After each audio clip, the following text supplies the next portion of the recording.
Stop it, you to be that.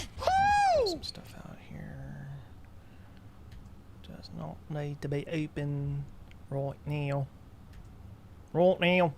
So, battery day. Everybody's offering their hot takes. I might as well do the same. So I think that we might have gotten a little too excited for it. We started making some pretty crazy predictions, I guess, that we were expecting some new cars, a refresh on the Model S and that kind of thing. So there's a reason why I think it was a bit tempered, people's reaction to it. It's kind of like, oh, there wasn't some big surprise thing at the end. Why wasn't there a surprise? It's kind of funny when people are expecting a surprise, that kind of negates it as a surprise, doesn't it? The surprise was that there was no surprise. But this shouldn't have been a surprise because this was a battery investor day. The last time they had an investor day like this was the autonomy investor day, and they didn't come out with some new product. They didn't surprise everybody with some new thing. They talked about the very nuts and bolts of autonomy and how it works and where they're going with it and how it's going to change in the future and what their long-term plans are for it.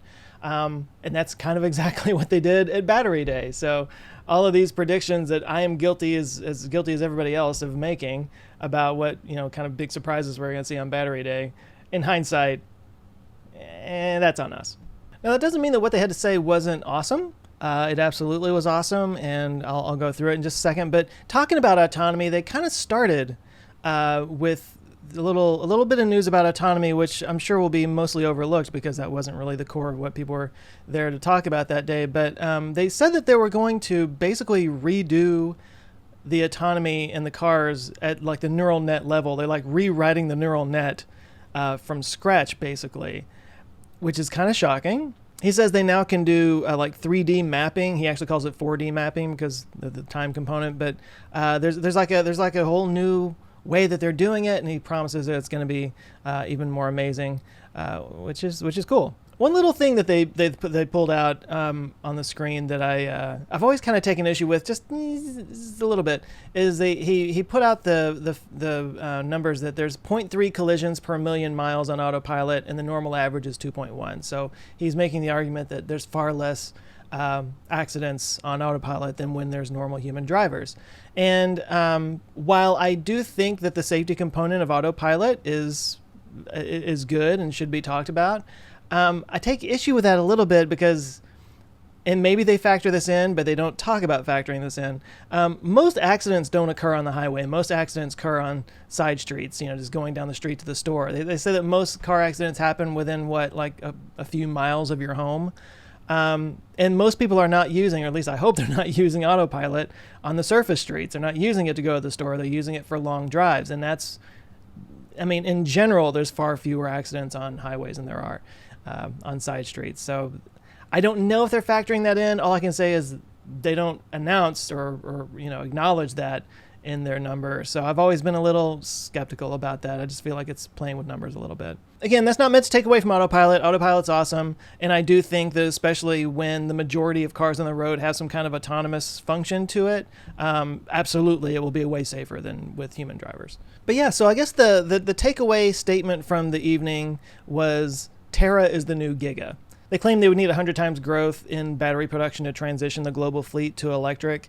And their goal is to get to, I think it was 20 terawatt hours per year, which would require 135 Nevada gigafactories to get there at the current rate. There are basically 5 different components of this that they're focusing on to get things where they want it to be. And that's the cell level, factories, anode material, cathode material, and cell vehicle integration. So this new cell that had already been leaked, you've probably seen some pictures of it. They're calling it the 4680 cell. It's a girthy boy.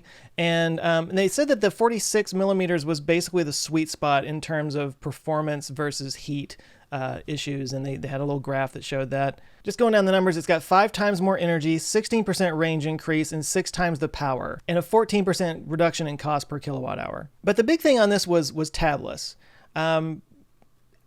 I'm learning a lot about batteries here, but the tab apparently is like they have to put a tab on one end so that you can kind of connect the cathode to the anode and everything. And the problem with that is as you're rolling out these long, I think he said each battery is like a meter long. And somewhere on that meter, they have to stick a tab that kind of folds over and connects everything together. And so they have to basically stop the process to put the tab on every single time they do this. Obviously, it's not like a person sitting there gluing it on, but it brings the whole process to a halt, and they're trying to get rid of that. So they have this tabless design. So instead of having like one tab that goes across the top, like all the tops of the coil kind of fold in and connect, and it's supposed to make everything a lot easier. He says even though the cell is bigger, because of this new tabless architecture, the electron has a shorter distance to travel to make its circuit, basically. So it's a lot more energy efficient because of that. And he said they got a pilot plant going on right now, and it's going to take about a year to get up to about 10 gigawatts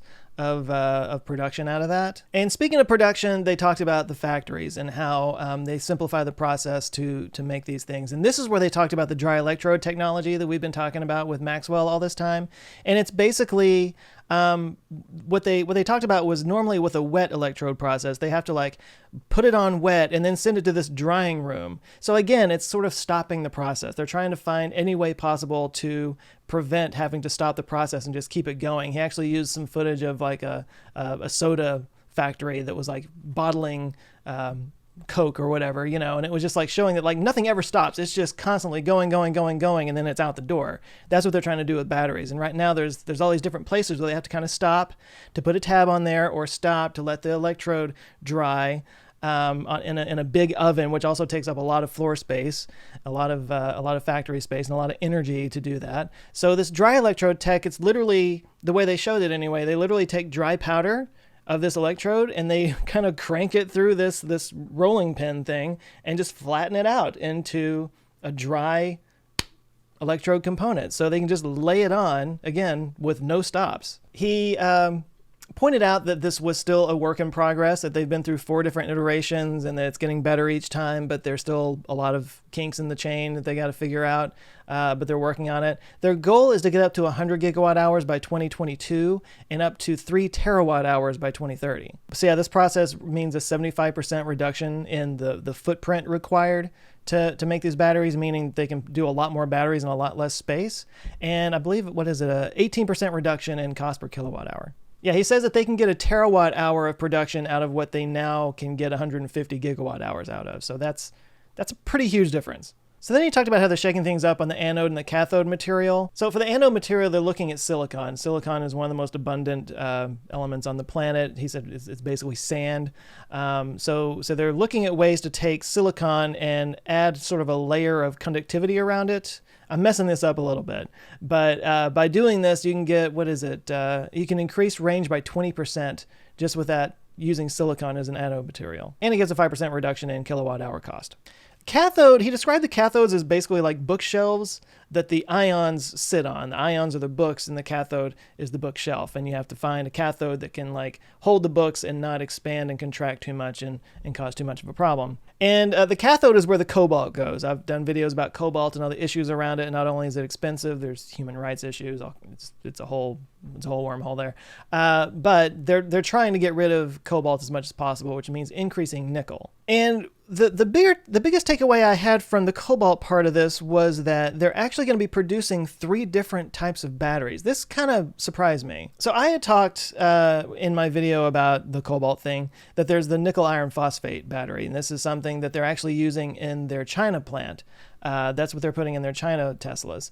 And it's not quite as energy dense, but it gets the job done, basically. So what they're doing is they're actually creating now, the plan is to do a lithium ion phosphate battery that's mostly for like storage and sort of low energy applications, I guess is one way to say it. Doing a pure nickel battery for your long range type cars like your Model 3s, Ys, that kind of thing. And then going with the NMC, which is kind of what they use right now for the higher end stuff like your Semi and your Tesla Cybertruck. So that kind of got buried a little bit, but I think that's a big deal. They're actually going to be making 3 different types of batteries for different applications that are specialized and optimized for those applications. I think that's actually a big deal that's not being talked about too much. And the last bit that he talked about was the vehicle integration, and this was basically using the batteries as a structural element, or sort of embedding them as a structural element into the car itself. And he talked about how they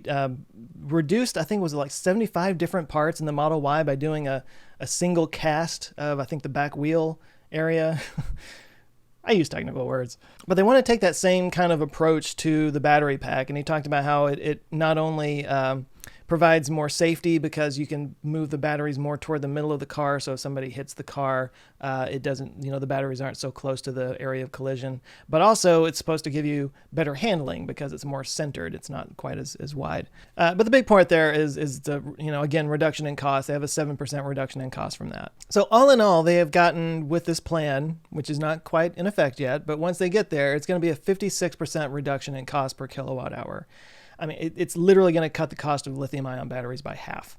And they claim to get a range increase of 54% out of this. Now, if my math is right, and I've pulled up Mr. Percentage Calculator on the internet here, if our current range in, say, a Model 3 like mine is 310 miles, a 56% increase, or 54% range increase, would be 475 miles?